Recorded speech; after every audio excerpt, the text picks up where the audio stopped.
Friends, let's continue with chapter 4. What? Asked Hugo, yawning and rubbing his eyes. What did you say? I said the gift caravan is almost out of figurines. The hook-handed man said from behind the door, well, that's not your concern. People are already arriving at the carnival, so you freaks need to be ready in 15 minutes. Wait a moment, sir, Violet thought to use her low, disguised voice just in time as she and her brother climbed down from their hammocks, still sharing a single pair of pants. Sonny was already on the floor, too astonished to remember to growl. Did you say that one of the Baudelaire parents is alive? The door of the caravan opened a crack, and the children could see the face of the hook-handed man peering at them suspiciously. What do you care, freaks? He asked. Well, Klaus said, thinking quickly, we've been reading about the Baudelaires in the Daily Punctilio. We're very interested in the case of those 3 murderous children. Well, the hook-handed man said, those kids' parents were supposed to be dead, but Madame Lulu looked into her crystal ball and saw that one of them was alive. It's a very long story, but it means that we're all going to be very busy. Count Olaf and Madame Lulu had to leave early this morning to run an important errand, so I'm in charge of the House of Freaks. That means I get to boss you around, so hurry up and get ready for the show. Grrr, Sonny growled.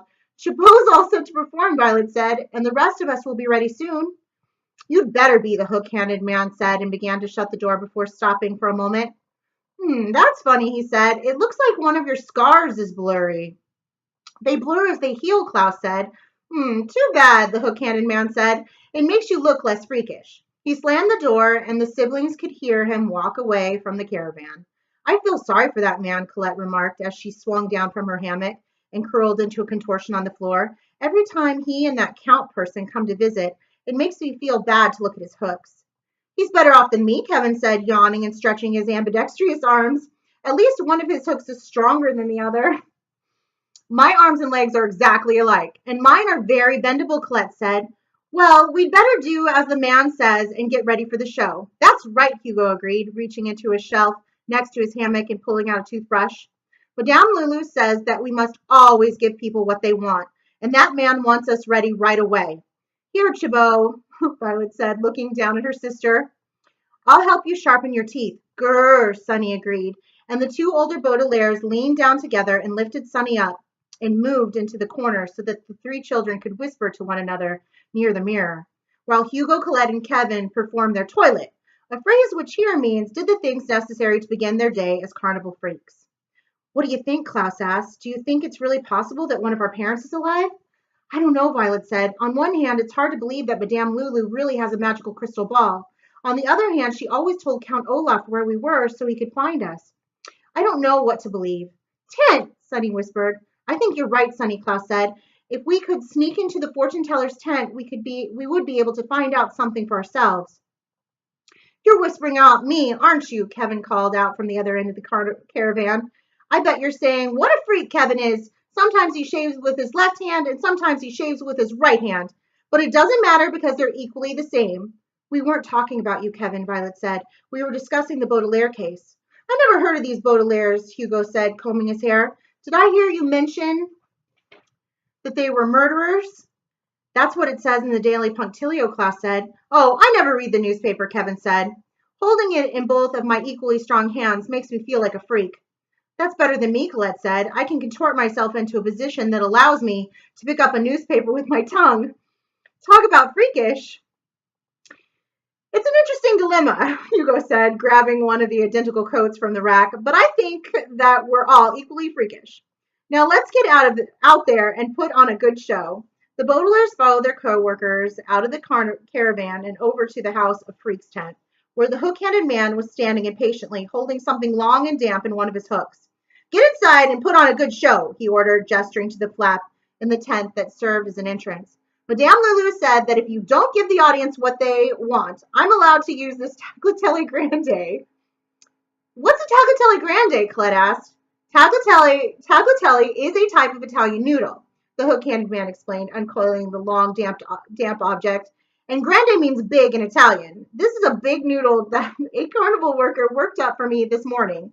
Olaf's comrade waved the big noodle over his head, and the Baudelaires and their co-workers heard a limp swishing sound as it moved through the air, as if a large earthworm were crawling nearby. If you don't do what I say, the hook-handed man continued, I get to hit you with the tagliatelle grande. which I've heard is an unpleasant and somewhat sticky experience. Don't worry, sir, Hugo said. We're professionals. I'm glad to hear it, the hook-handed man sneered, and followed them all into the House of Freaks. Inside, the tent looked even bigger on the inside, particularly because there wasn't very much to see in such a large place. There was a wooden stage with a few folded chairs placed on it, and a banner overhead which read House of Freaks in large sloppy letters. There was a small stand where one of the white-faced women was selling cold beverages, and there were 7 or 8 people milling around, waiting for the show to begin. Madame Lulu had mentioned that business had been slow at Calgary Carnival, but the siblings had still expected a few more people to show up to see the carnival freaks. As the children and their coworkers approached the stage, the hook-handed man began speaking to the small group of people as if they were a very large crowd. Ladies and gentlemen, boys and girls, adolescents of both genders, he announced, hurry up and buy your delicious cold beverages because the House of Freaks show is about to begin. Look at all those freaks, giggled one member of the audience, a middle-aged man with several large pimples on his chin. There's a man with hooks instead of hands. I'm not one of the freaks, the hook-handed man growled. I work here at the carnival. Oh, I'm sorry, the man said, but if you don't mind my saying so, if you purchased a pair of realistic hands, no one would make that mistake.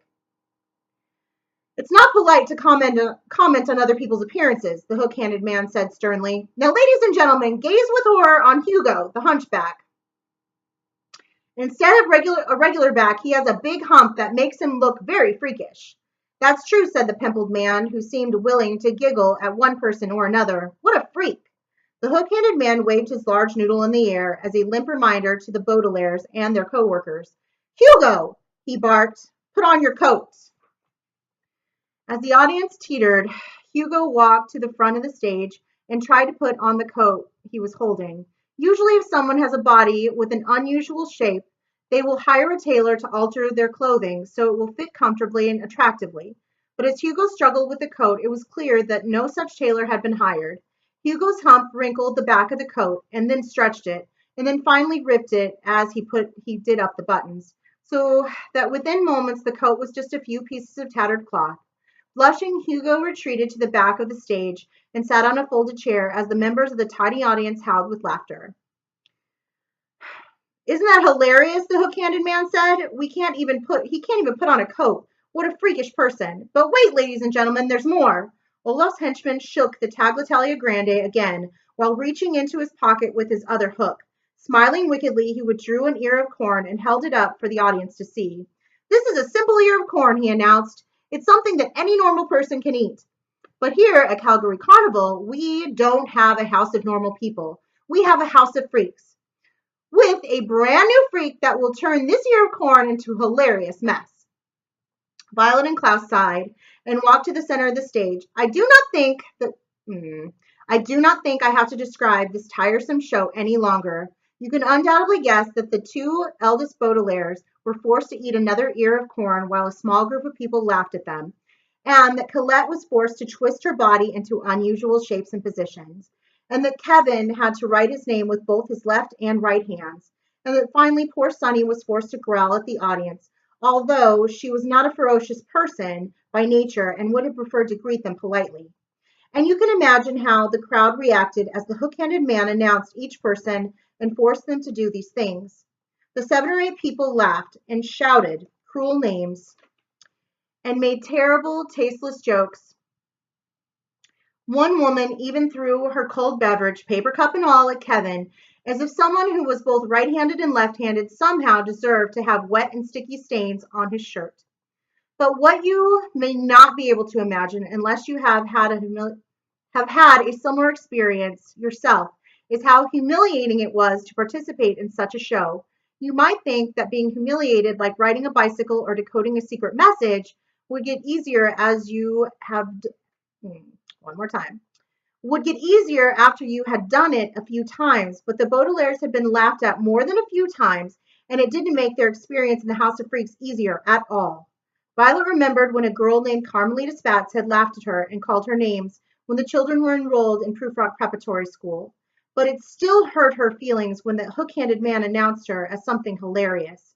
Klaus remembered when Esme Squalor had insulted him at 667 Dark Avenue, but he still blushed when the audience pointed and giggled every time the ear of corn slipped out of his hands. And Sonny remembered all of the times Count Olaf had laughed at the three Baudelaires and their misfortune.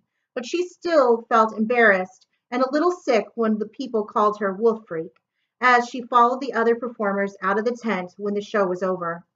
The Baudelaire orphans even knew that they weren't really a two-headed person and a wolf baby, but as they sat with their coworkers in the Freaks caravan afterward, they felt so humiliated that it was as if they were as freakish as everyone thought. I don't like this place, Violet said to Kevin and Colette, sharing a chair with her brother at the carnival table, while Hugo made hot chocolate at the stove. She was so upset that she almost forgot to speak in a low voice. I don't like being stared at, and I don't like being laughed at. If people think it's funny when someone drops an ear of corn, they should stay home and drop it themselves. Kiwoon, Sunny agreed, forgetting to growl. She meant something along the lines of, I thought I was going to cry when all those people were calling me freak. But luckily only her siblings understood her, so she didn't give away her disguise. Don't worry, Klaus said to his sisters. I don't think we'll stay here for very long. The fortune teller tent is closed today because Count Olaf and Madame Lulu are running that important errand. The middle Baudelaire did not need to add that it would be a good time to sneak into the tent and find out if Lulu's crystal ball really held the answers they were seeking. Why do you care if Lulu's tent is closed? Colette asked. We're a freak. You are a freak, not a fortune teller. And why don't you want to stay here? Kevin asked. Calgary Carnival hasn't been very popular lately, but there's nowhere else for a freak to go.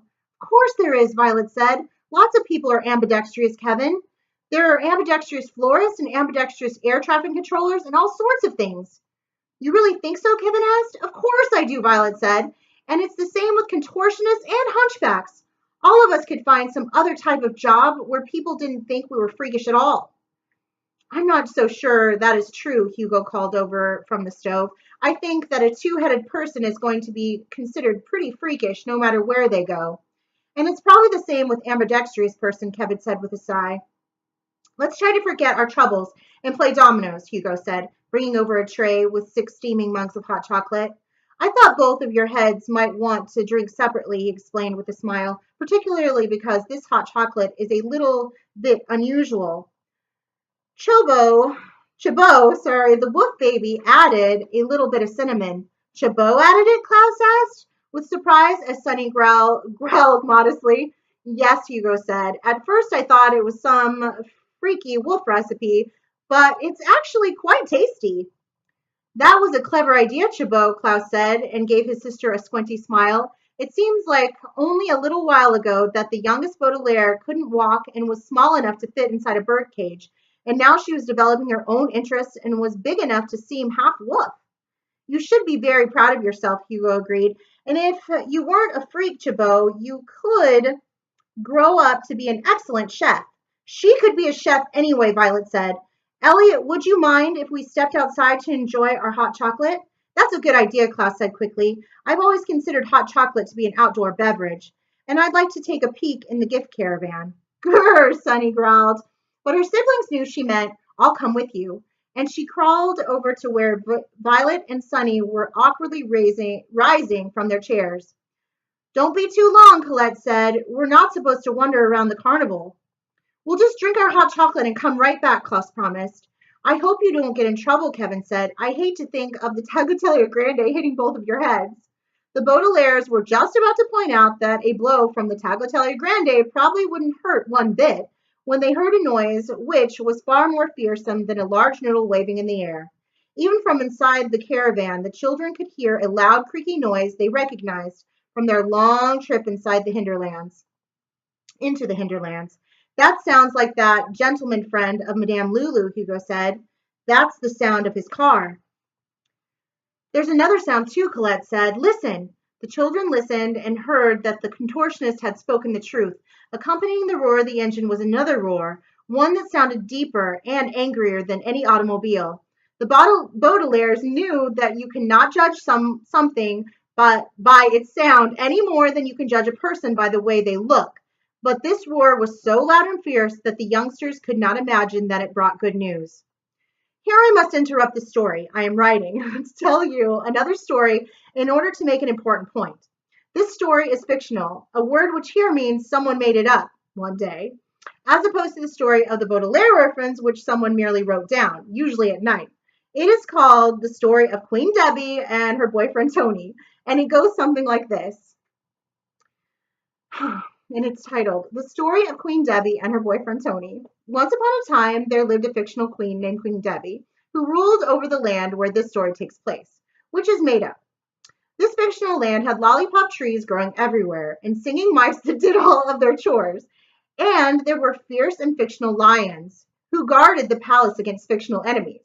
Queen Debbie had a boyfriend named Tony who lived in the neighboring fictional kingdom. Because they lived so far away, Debbie and Tony couldn't see each other that often, but occasionally they would go out to dinner and a movie or do other fictional things together. Tony's birthday arrived, and Queen Debbie had some royal business and couldn't travel to see him, but she sent him a nice card and a mynah bird in a shiny cage. The proper thing to do if you receive a present, of course, is to write a thank you note, but Tony was not a particularly proper person and called Debbie to complain. Debbie, this is Tony, Tony said. I got the birthday present you sent me, and I don't like it at all. I'm sorry to hear that, Queen Debbie said, plucking a lollipop off a nearby tree. I picked out the mynah bird especially for you. What sort of present would you prefer? I think you should give me a bunch of diamonds, said Tony, who was as greedy as he was fictional. Diamonds, Queen Debbie said, but a mynah bird can cheer you up when you are sad. You can teach them to sit on your hand, and sometimes they even talk. I want diamonds, Tony said, but diamonds are so valuable, Queen Debbie said. If I send you diamonds in the mail, they'll probably get stolen on their way to you, and then you won't have any birthday present at all. I want diamonds, whined Tony, who was really becoming quite tiresome. I know what I'll do, Queen Debbie said with a faint smile. I'll feed my diamonds to the royal lions and then send the lions to your kingdom. No one would dare attack a bunch of fierce lions, so the diamonds are sure to arrive safely. Hurry up, Tony said. It's supposed to be my special day. It was easy for Queen Debbie to hurry up because the singing mice who lived in her palace did all of the necessary chores. It only took a few minutes for her to feed a bunch of diamonds to her lions, wrapping the jewels in tuna fish so the lions would agree to eat them. Then she instructed the lions to travel to the neighboring kingdom to deliver their present. Her present. The present. Tony waited impatiently outside the house for the rest of the day, eating all of the ice cream and cake and teasing his mynah bird. And finally, at just about sunset, he saw the lions approaching on the horizon and ran over to collect his present. Give me those diamonds, you stupid lions, Tony cried. And there was no need to tell you the rest of the story, which has the rather obvious moral, never look a gift lion in the mouth. The point is that there are times when the arrival of a bunch of lions is good news, particularly in a fictional story where the lions are not real and so probably will not hurt you. There are some cases, as in the case of Queen Debbie and her boyfriend, Tony, where the arrival of lions means that the story is about to get much better. But I am sad to say that the case of the Baudelaire orphans is not one of those times. The story of the Baudelaires does not take place in a fictional land where lollipops grow on trees and singing mice do all the chores. The story of the Baudelaires takes place in a very real world where some people are laughed at just because they have something wrong with them, and where children can find themselves all alone in the world, struggling to understand the sinister mystery that surrounds them. And in this real world, the arrival of lions means that the story is about to get much worse. And if you do not have the stomach for such a story, any more than lions have a stomach for diamonds not coated in tuna fish, it would be best for you to turn around right now, run the other way, as the Baudelaires wish they could have. One more time. As the Baudelaires wished they could, as they exited the caravan and saw what Count Olaf had brought with him when he returned from his errand. Count Olaf drove his black automobile between the rows of caravans, nearly running over several visitors to the carnival, stopping right at the tent for the House of Freaks, and turning off the engine, which ended the creaky roar of the children had recognized. But the other angrier roar continued as Olaf got out of the car, followed by Madame Lulu, and pointed with a flourish to a trailer that was attached to the rear of the automobile. The trailer was really more of a metal cage on wheels, and although the bars of the cage and through the bars of the cage, the Baudelaires could see what the villain was pointing at. The trailer was filled with lions, packed in so tightly that the children could tell just how many there were. The lions were unhappy to be traveling in such tight quarters and were showing their unhappiness by scratching at the cage with their claws, snapping at one another with their long teeth, and roaring as loud and as fierce as they could. Some of Count Olaf's henchmen gathered around, along with several visitors to the carnival, to see what was going on, and Olaf tried to say something to them, but couldn't be heard over the lions' roars. Frowning, the villain removed a whip from his pocket and whipped at the lions through the trailer bars. Like people, animals become frightened and likely do whatever you say if you whip them enough. And the lions finally quieted down so Olaf could make his announcement. Ladies and gentlemen, he said, boys and girls, and normal people, Calgary Carnival is proud to announce the arrival of these fierce lions who will be used in a new attraction. That's good news, said someone in the crowd, because the souvenirs in the gift caravan are pretty lousy. It is good news, Count Olaf agreed with a snarl and turned to face the Baudelaires. His eyes were shining very brightly, and the siblings shivered in their disguises as he looked at the children and then at the gathering crowd. Things are about to get much better around here, he said, and the Baudelaire orphans knew that this was as fictional as something they could imagine, as anything they could imagine. All right, that is the end of chapter 4. Oh, the poor Baudelaires. All right, we'll continue with chapter 5 very soon.